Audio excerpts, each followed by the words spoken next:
Well, let's begin what's trending. The Presidential Campaign Council of the Labour Party on Tuesday raised the alarm that the party's presidential candidate, Peter Obi, was attacked by hoodlums in Katsina State on his way to the airport after a rally in the state. Diron Onifade, the party's head of media, in a statement condemned the attack, alleging that the attacks may have been orchestrated by desperate politicians because of Obi's outing in the state. Reporting on the incident, the media aide stated that the hoodlums threw heavy stones at Peter Obi's car, causing substantial damage to his vehicle, and that another set of thugs threw stones outside the stadium where they held their rally and damaged several vehicles. Peter Obi had met with women in a town hall and then held a hugely successful rally at the Mohammed Diko Stadium, where he promised to end insecurity and poverty if elected. Hi guys, I see the hot, now so I dey carry and come after Peter Obi give woto to Atiku and Tinubu in Katsina State. Hoodlums attacked Peter Obi on his way to airport. This is unfair. Guys, remember, APC and PDP said Labour Party are just 4 people tweeting in the room. But now, it is no longer 4 people tweeting in the room. Guys, make una watch this video and hear what Rufai and his colleague has to say. And don't forget to share your thoughts with us. Rufai, I heard you cracking up with that Peter Obi's video. When did Peter Obi to start throwing water and shade? They have corrupted Peter Obi.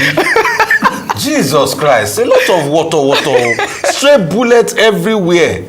Mr. Peter Obi, please, we are calling for fairness. Don't throw stray bullets. Focus on what you campaign about. You know, tell people what you will do for them. We can't allow people to be dragged into throwing stray bullets. You know, we always caution other people. And this is out there, please. We need to caution our politicians. It's not about attacking the opponent. Talk about the policies. Talk about the ideas. Please. That's what we want in this campaign. And for those that try to attack the convoy, we have normalized violence in this country, which is a sad idea. I remember when Atiku Abubakar's convoy too was stoned in Borno. Till today, they are still investigated. Have they arrested people? No. So those that did this, Mr. Peter Obi, to be investigated, to be arrested also, because this cannot continue in this country. Absolutely. You know, we can't keep having a case where all of this is happening. But please, Mr. Peter Obi, focus on the ideas and the agenda. Don't even talk about the opposition. Don't even abuse anybody. Focus on the things you're going to do for now. Just like I advise the opposition, stop abusing Peter Obi and all your other opposition candidates.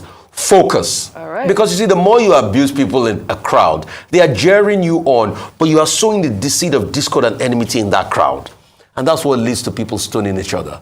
Please, tamper it down. And please, for somebody that threw the biggest shade yesterday, that was unnecessary. We'll take that story. Okay, you take that home, my God. Right, that was... I actually think it's a bit difficult for you to be in a campaign without making reference to what the other person had done. I do agree, you don't have to insult the person, but you can speak to the issues of what they stood for, or, you know, the things that they did. He talked about contracts awarding and the likes and said he wouldn't do that. I think that's a bit different from saying that I cannot mention his name because it's not worth the, you know, the saliva that I'll use to say it. There's a difference between insulting someone based on their health and all that, and actually talking about what they did or what they stood for. Now, in terms of the attacks, this reminds me of yesterday, the headlines around Mr. Tonya call, what's going on in River State. This should not be an election of violence. And so you wonder, it would be great to see what security agencies and INEC are doing, especially in regards to investigating these claims that the opponents are sending thugs against these candidates. We have to come to a point in our nation's history where we don't have to have elections that are characterized by violence, not just physical violence, but even verbal violence, as we've often said on this show. So Mr. Tonya Cole has asked the president to declare a state of emergency in River State because the opposition party of the governor, or all opposition parties of the ruling party, are consistently being prevented from going to, you know, to their rally grounds, speaking to the people, and different, you know, things are being signed, and it is just obstructive to people exercising their right to campaigning. We must deal with this decisively and to speak to the people. Do not be used as a tool for destruction. At the end of the day, it's just a game of politics. Right.